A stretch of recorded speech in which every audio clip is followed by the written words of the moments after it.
Friends welcome back to channel. నిన్నైతే release trailer అయితే second trailer వచ్చేసింది దేవర మూవీ అయితే.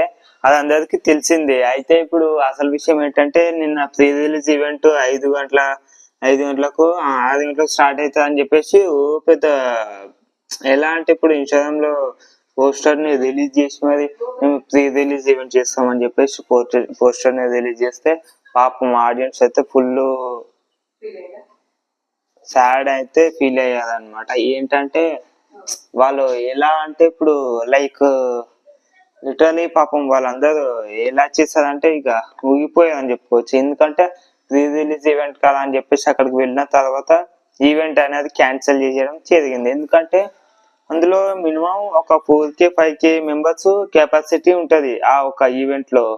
అయితే దాదాపు అక్కడ ఆడియన్స్ అయితే 30K నుంచి 40K మెంబర్స్ దాకా వచ్చారనమాట. నేను షాక్ అయ్యా. అక్కడ నేను లైవ్ లో నిన్న చూసాను కదా, చూసిన తర్వాత షాక్ అయ్యా అనమాట. ఏంట్రా ఇంతమంది జనాలు వచ్చేది, ఈ ఈవెంట్ అయ్యేలా లేదు అని నాకైతే అప్పటికే అర్థమైపోయింది. ఇక ఎలా అంటే అక్కడ ఈవెంట్ కన్స్టెంట్ చేసిన వాళ్ళు శ్రేయస్ మీడియా అనమాట. వాళ్ళని అయితే పుట్టు కొట్టే ఫ్యాన్స్ అయితే వీడియోస్ కూడా వచ్చాయి అనమాట. వాళ్ళకైతే రక్తాలు కారినాయి మొత్తము.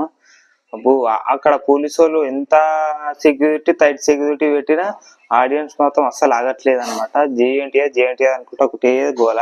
అక్కడ ఉన్న అద్దాలు కానీ మొత్తం బలగొట్టి పడేసేది. పోలీసులు ఎంత కంట్రోల్ చేసినా అది అయ్యే పనే లేదు.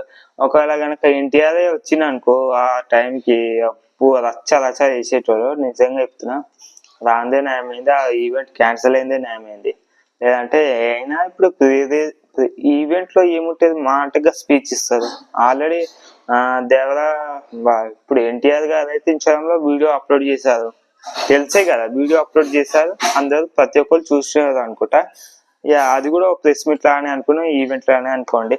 ఇక జాన్వీ కపూర్ కూడా సేమ్ అలాగే స్పీచ్ ఇచ్చేసింది. ఇంకేముంది చెప్పండి, అదే అక్కడ ఆ ఈవెంట్ లో కూడా అది స్పీచ్. కానీ ఆడియన్స్ కి ఏంటంటే లైవ్ లో ఎదురుగా చూడాలి కాబట్టి వాళ్ళకి అలా ఆశ ఉండే. కానీ మనం ఏం చేయలేము, ఇక క్యాన్సిల్ అయిపోయింది కాబట్టి ఆడియన్స్ అందరూ ఫుల్ డిసప్పాయింట్ అయి ఉంటారు. కానీ టికెట్స్ అయితే నాకు తెలిసినంత వరకు ఇలా 12 నుంచి 1 o'clock ఓపెన్ అవుతుంది. ప్రతి ఒక్కరు వెయిట్ చేయండి. బుక్ మై షో ఓపెన్ చేసి రెడీ రిపేర్ చేసి కూడా కూర్చోండి. 1 o'clock నుంచి స్టార్ట్ అవుతుంది ఇక మన హైదరాబాద్ లో టికెట్స్ అయితే. ప్రతి ఒక్కరు వెయిట్ చేయండి. ఓకేనా? Like share subscribe.